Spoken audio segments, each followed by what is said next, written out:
चलिए दोस्तों, मैं लेके आया हूँ आपके लिए मोस्ट इम्पोर्टेंट जो नियम है फिजिक्स के, जो मोस्ट इम्पोर्टेंट नियम है जो बोर्ड में हर साल रिपीट किए जाते हैं। मैं आपको गारंटी के साथ बोलता हूँ, अगर आपने ये नियम कर लिए तो आपको बोर्ड में तहलका मचाने से कोई नहीं रोक पाएगा, क्योंकि ये मैं 4 नियम कराऊंगा। इन 4 नियम में से पक्के 2 नियम पूछे जाते हैं। तो चलिए स्टार्ट करते हैं मोस्ट इम्पोर्टेंट वीडियो। जो पहला नियम है, क्या? फैराडे के नियम। फैराडे का प्रथम नियम। बुक में तो बहुत ज्यादा पढ़ा होगा आपने, पर बुक में से किसी को कोई समझ में नहीं आता कुछ भी कि है क्या फैराडे के नियम। ये भी यहाँ लिखा हुआ है, ठीक है। तो हम क्या करेंगे, देखो फैराडे ने क्या करा। मान लिया यहाँ, चलो सिंपल ही लिख लो, चुंबक। क्या? चुंबक। ये कोई चुंबक है, ठीक है। और ये कुंडली है, और इसमें ही क्या लग रहा? धारामापी। यहाँ मान लिया धारामापी भी लग रहा, ठीक। मतलब मान के चल रहे एकदम तो ये चुंबक है, एस और एन, ठीक है। वो अलग चीज है। तो इसने फैराडे ने क्या करा कि ये फैराडे इस ये जो परिपथ है, ये क्या बन गया? परिपथ। इसमें धारामापी भी लग रहा है ना, धारामापी लग रहा है, ठीक। ये क्या है? परिपथ। तो ये जो चुंबक है, वे इसके पास लेकर गए, तो उन्होंने देखा कि जब इसके पास लेके गए वे, तो उन्होंने देखा कि जो ये धारामापी हमने इसमें लगाया था उसमें विक्षेप हुआ। यानी विक्षेप का मतलब धारा जीरो नहीं रही, धारा नॉट इक्वल टू जीरो। धारामापी क्या बताओगा? धारा को बताओगा कि धारा कितनी है। लेकिन अगर जब तक ये यहाँ स्थिर था तब तक तो धारा क्या थी? जीरो थी। लेकिन जैसे ही हम इसे इसके पास लेकर गए तो क्या हुआ? धारा नॉट इक्वल टू जीरो होगी, यानी धारा बही, ठीक है। अब देखो, मान लिया जैसे ही हम इसे इसके पास लेके गए तब तो इसमें धारा उत्पन्न होगी। लेकिन जैसे ही हमने ये यहाँ लाकर रख दी चुंबक, तो क्या हुआ? ये धारा फिर से क्या होगी? जीरो होगी, ठीक है। धारा क्या होगी? फिर से जीरो। फिर क्या करा इन्होंने? फिर ये यहाँ से यहाँ लेकर आए थे चुंबक, फिर इसे फिर वापस लेके गए। तो जैसे ही वापस लेके चले तो क्या हुआ? फिर धारा नॉट इक्वल टू जीरो होगी, यानी फिर विक्षेप उत्पन्न हुआ। यानी जो धारा मापी की सुई थी वो हिलनी शुरू, ठीक है। और जैसे ही ये इस चुंबक को इस साइड लेकर आए तो विक्षेप होगा इस साइड, ऐसा। तो विक्षेप होगा इस साइड। और जैसे ही ये चुंबक को उस साइड लेकर गए तो विक्षेप होगा इस साइड, ठीक। तो इन्होंने देखा कि, और जैसे ही इन्होंने स्थिर रख दिया तो फिर विक्षेप नहीं हुआ, यानी धारा क्या होगी? जीरो होगी फिर से, ठीक है। तो इन्होंने क्या काम करा? तो कहने का मतलब क्या हुआ? जब हम चुंबक को इस साइड लेकर आओगे इसके परिपथ के पास, मान लिया परिपथ मान रखा, हम मान के चल रहे हैं, कुछ भी वो नहीं है इसमें, मतलब कि पूरा कुछ भी, ठीक है, हम मान के चल रहे। तो जैसे ही हम इस चुंबक को इस परिपथ के पास लेकर आएंगे तो क्या होगा? चुंबकीय बल रेखाएं उत्पन्न होंगी। क्या उत्पन्न होंगी? चुंबकीय बल रेखाएं। मैं इसलिए बता रहा कि याद करने की जरूरत ही ना पड़े, रटने की जरूरत ना पड़े फैराडे के नियम, ठीक है। तो चुंबकीय बल रेखाएं उत्पन्न होंगी, ठीक है। और जब ये चुंबकीय बल रेखाएं उत्पन्न होंगी तो क्या होगा? चुंबकीय बल रेखाओं, ये तो चुंबकीय बल रेखाएं हैं, चुंबकीय बल रेखाएं, ठीक है। और जब ये चुंबकीय बल रेखाओं की संख्या क्या बोलते हैं? संख्या को क्या बोलते हैं? बल रेखाओं की संख्या को चुंबकीय फ्लक्स। यही तो होता है चुंबकीय फ्लक्स। एक डेफिनेशन ये क्लियर होगी, क्या? चुंबकीय बल रेखाओं की संख्या को क्या कहते हैं? चुंबकीय फ्लक्स। ये तो पता होना चाहिए, ठीक है। तो चुंबकीय बल रेखाएं उत्पन्न होंगी, और कब उत्पन्न होंगी? देखो, जैसे ही हम इसे इसके पास लेकर आएंगे तो चुंबकीय बल रेखाओं की मान में क्या होगा? परिवर्तन होगा। चुंबकीय बल रेखाओं के मान में परिवर्तन होगा। तो जब चुंबकीय बल रेखाओं के मान में परिवर्तन होगा तो चुंबकीय फ्लक्स में भी परिवर्तन होगा। सीधी सी बात है, क्योंकि चुंबकीय बल रेखाओं की संख्या ही तो क्या है? चुंबकीय फ्लक्स। और चुंबकीय बल रेखाएं जब इसके पास आओगी जब बढ़ेगी, जब दूर जाएंगी जब घटेगी, जब पास आओगे बढ़ेगी, जब दूर जाएगी घटेगी। तो चुंबकीय बल रेखाएं बढ़ेंगी और घटेंगी। कब बढ़ेंगी? जब बढ़ेंगी और घटेंगी जब चुंबक को इस साइड से इस साइड हम लेकर जाएंगे। यानी चुंबकीय बल रेखाएं कम ज्यादा होंगी तो चुंबकीय फ्लक्स के मान में भी परिवर्तन होगा, यानी चुंबकीय फ्लक्स भी कम ज्यादा होगा, ठीक है। तो मेन बात क्या है जो फैराडे की प्रथम नियम की, क्या है? जब किसी परिपथ से बद्ध चुंबकीय फ्लक्स के मान में परिवर्तन होता है, यानी चुंबकीय फ्लक्स के मान में तो परिवर्तन हो रहा ना, क्योंकि चुंबकीय बल रेखाएं कम ज्यादा हो रही, चुंबकीय फ्लक्स के मान में परिवर्तन होता है तो क्या हो जाता है, परिपथ में एक प्रेरित विद्युत वाहक बल उत्पन्न हो जाता है। तो परिपथ में एक प्रेरित विद्युत वाहक बल उत्पन्न हो जाता है। देखो मान लिया इस चुंबक को हम इस साइड लेके गए, कम ज्यादा हुई चुंबकीय बल रेखाएं, तो चुंबकीय फ्लक्स के मान में परिवर्तन भी हुआ। तो चुंबकीय फ्लक्स के मान में परिवर्तन होने के साथ साथ परिपथ में क्या उत्पन्न हो गया, एक प्रेरित विद्युत वाहक बल उत्पन्न हो गया। और वो प्रेरित विद्युत वाहक बल को क्या, जो प्रेरित विद्युत वाहक बल है वो क्या काम करेगा, धारा को प्रवाहित करने का यानी धारा को उत्पन्न करने का काम करेगा। ठीक है, तो पहला क्या होगा, जब किसी परिपथ से बद्ध चुंबकीय फ्लक्स के मान में परिवर्तन होता है तो परिपथ में क्या हो जाएगा, एक प्रेरित विद्युत वाहक बल उत्पन्न हो जाएगा, जो क्या उत्पन्न कर देगा, जो धारा को उत्पन्न कर देगा। ठीक है, ठीक है, यानी धारा जीरो के ना रह के फिर नॉट इक्वल टू जीरो हो जाएगी, यानी विक्षेप होगा। कहने का मतलब पहले तो चुंबकीय बल रेखाओं के मान में परिवर्तन होगा, यानी चुंबकीय फ्लक्स में परिवर्तन होगा परिपथ। ठीक है, चुंबकीय फ्लक्स के मान में परिवर्तन होगा तो परिपथ में क्या उत्पन्न हो जाएगा, एक प्रेरित विद्युत वाहक बल उत्पन्न हो जाएगा। वो क्या करेगा, धारा को उत्पन्न कर देगा। ठीक, हालांकि प्रथम नियम में धारा का जिक्र नहीं है। ठीक है, प्रेरित विद्युत वाहक बल का जिक्र किया। ठीक है, तो प्रेरित विद्युत वाहक बल उत्पन्न होगा, उसके बाद ही धारा उत्पन्न होगी। ठीक है, तो मेन अब देखो पढ़ के देखो, अपने आप समझ में आ जाएगा। जब किसी परिपथ से बद्ध चुंबकीय फ्लक्स के मान में परिवर्तन होता है तो परिपथ में एक प्रेरित विद्युत वाहक बल उत्पन्न हो जाता है, प्रेरित विद्युत वाहक बल उत्पन्न हो जाता है। यह विद्युत वाहक बल केवल तभी तक प्रेरित होता है, यह विद्युत वाहक बल केवल तभी तक प्रेरित होता है। कब तक प्रेरित होगा, जब तक कि चुंबकीय फ्लक्स के मान में निरंतर परिवर्तन होता रहता है। मान लिया हमने इसे इधर लेके गए तब भी परिवर्तन हुआ चुंबकीय फ्लक्स में, इसे इधर लेके गए तब भी परिवर्तन हुआ। अगर हमने यहाँ इसे स्थिर रख दिया तो चुंबकीय फ्लक्स के मान में परिवर्तन होना बंद हो जाएगा। तो चुंबकीय फ्लक्स के मान में परिवर्तन होना अगर बंद हो गया तो प्रेरित विद्युत वाहक बल है वो भी उत्पन्न नहीं होगा, और वो उत्पन्न नहीं होगा तो विद्युत धारा भी, जो प्रेरित धारा है वो भी उत्पन्न नहीं होगी। ठीक है, आगे बात समझ में। तो क्या है, जब किसी परिपथ से बद्ध चुंबकीय फ्लक्स के मान में परिवर्तन होता है तो परिपथ में एक प्रेरित विद्युत वाहक बल उत्पन्न हो जाता है। जब इसके मान में परिवर्तन होगा तो परिपथ में एक प्रेरित विद्युत वाहक बल उत्पन्न हो जाएगा।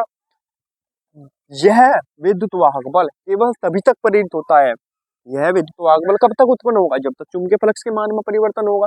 और चुंबकीय फ्लक्स के मान में परिवर्तन होना बंद हुआ, प्रेरित विद्युत वाहक बल उत्पन्न नहीं होने। तो क्या अब देखो, यह विद्युत वाहक बल केवल तभी तक प्रेरित होता है जब तक कि परिपथ से बद्ध चुंबकीय फ्लक्स में निरंतर परिवर्तन होता रहता है। ठीक है, निरंतर परिवर्तन होता रहता है। तो आई होप पहला नियम समझ में आ गया होगा।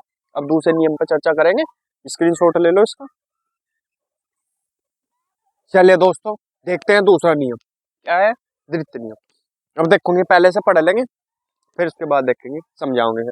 किसी परिपथ में उत्पन्न प्रेरित विद्युत वाहक बल का परिमाण परिपथ से बद्ध चुंबकीय फ्लक्स के मान में परिवर्तन की दर के बराबर होता है। ऐसे समझ में नहीं आ रहा। अब देखो एक बात सपोज करो, ये जो चुंबकीय फ्लक्स है, ठीक है, जो चुंबकीय फ्लक्स है इसमें जितना परिवर्तन होगा वो काहे के बराबर होगा, प्रेरित विद्युत वाहक बल के, क्योंकि जितना इसमें परिवर्तन होगा उतना ही प्रेरित विद्युत वाहक बल उत्पन्न होगा। है, मान लिया बाई चांस इसमें कितना परिवर्तन हुआ, मान लिया इसमें परिवर्तन हुआ 2 का, सपोज कर रहे हैं हम वैसे ही, तो प्रेरित विद्युत वाहक बल भी 2 ही उत्पन्न होगा। मान लिया दोनों एक दूसरे के बराबर है। ठीक है, तो अगर चुंबकीय फ्लक्स के मान में परिवर्तन नहीं होने का तो प्रेरित विद्युत वाहक बल भी नहीं उत्पन्न होने का, सीधी सी बात है। ठीक है, तो यही इसने लिखा, देखो अगर समझो किसी परिपथ में उत्पन्न प्रेरित विद्युत वाहक बल का परिमाण, ठीक है, प्रेरित विद्युत वाहक बल का परिमाण परिपथ से बद्ध चुंबकीय फ्लक्स के मान में परिवर्तन की दर के बराबर होता है। मान कहने का मतलब क्या है, जो प्रेरित विद्युत वाहक बल का परिमाण है वो कहीं के बराबर होता है, परिपथ से बद्ध चुंबकीय फ्लक्स के मान में परिवर्तन की दर के बराबर होता है। यही क्या है, फैराडे का द्वितीय नियम है। स्क्रीनशॉट ले लेंगे इसका, फिर अगला नियम करेंगे। अगर कुछ समझ में ना आया हो तो कमेंट कर दियो, ठीक है, वो बता दूंगा। चलिए दोस्तों देखते हैं अगला नियम क्या है, बायो सेवर्ट का नियम। ठीक, तो इसमें क्या करेंगे, देखो ध्यान से देखेंगे, पहले से पढ़ेंगे फिर से समझाओगे। किसी धारावाही चालक के एक अल्पांश द्वारा किसी बिंदु पर उत्पन्न चुंबकीय क्षेत्र डेल बी धारा आई के अल्पांश की लंबाई डेल एल के तथा अल्पांश व अल्पांश को उस बिंदु से मिलाने वाली रेखा के बीच के कोण थीटा की साइन के अनुक्रमानुपाती होता है तथा उस बिंदु की अल्पांश से दूरी आर के वर्ग के व्युत्क्रमानुपाती होता है। ठीक, ये है। अब देखो, किसी धारावाही चालक के एक अल्पांश द्वारा किसी बिंदु पर उत्पन्न चुंबकीय क्षेत्र डेल बी धारा आई के ठीक, अल्पांश की लंबाई डेल एल के, ओह सॉरी बी, अल्पांश की लंबाई डेल एल के, ठीक है, तथा अल्पांश व अल्पांश को उस बिंदु से मिलाने वाली रेखा के बीच के कोण थीटा की साइन के अनुक्रमानुपाती होता है। यानी डेल बी और काहे के अनुक्रमानुपाती होगा, साइन थीटा के। ठीक है, तथा उस बिंदु की अल्पांश से दूरी आर के वर्ग के व्युत्क्रमानुपाती होता है। ठीक, यानी डेल बी काहे के अनुक्रमानुपाती होगा, व्युत्क्रमानुपाती होगा 1/r²। क्या कहा, अब देखो ध्यान से। किसी धारावाही चालक के एक अल्पांश द्वारा किसी बिंदु पर उत्पन्न चुंबकीय क्षेत्र डेल बी धारा आई के अल्पांश की दूरी डेल एल के तथा अल्पांश व अल्पांश को उस बिंदु से मिलाने वाली रेखा के बीच के कोण थीटा की साइन के अनुक्रमानुपाती होता है, थीटा की साइन के। ठीक है, यानी डेल बी अनुक्रमानुपाती किसके होगा, साइन थीटा का। और अगली लाइन, तथा उस बिंदु की अल्पांश से दूरी आर के वर्ग के, आर का वर्ग यानी आर का स्क्वायर के व्युत्क्रमानुपाती होता है, यानी उल्टा व्युत्क्रमानुपाती 1/r²। ठीक है, अब अगर हम इन सारों को जोड़ दें तो क्या बन जाएगा, डेल बी अनुक्रमानुपाती काहे के, आई के है, डेल एल के है और साइन थीटा के है, और व्युत्क्रमानुपाती r²/r²। ठीक है, यही क्या है, बायो सेवर्ट का नियम है। ये क्या है, बायो सेवर्ट का नियम है। स्क्रीनशॉट ले लेंगे इसका, आगे बढ़ेंगे फिर फटाफट। चलिए दोस्तों, देखते हैं अगला नियम क्या है, किरचॉफ के नियम। इसका प्रथम नियम क्या है, प्रथम नियम संधि अथवा धारा का नियम भी से बोलते हैं। तो कहीं कहीं लिखा हुआ जहाँ बाजी बार पेपर में संधि अथवा धारा का नियम लिखिए। ठीक है, तो कौन सा नियम है, प्रथम नियम है किरचॉफ का। क्या लिखेंगे इसमें, किसी विद्युत परिपथ में किसी भी संधि, ब्रैकेट में लिखेंगे जोड़, संधि या जोड़ एक ही बात है, पर मिलने वाली समस्त धाराओं का बीजगणितीय योग शून्य होता है, अर्थात समीशन आई बराबर 0। ठीक, अब देखो मान लिया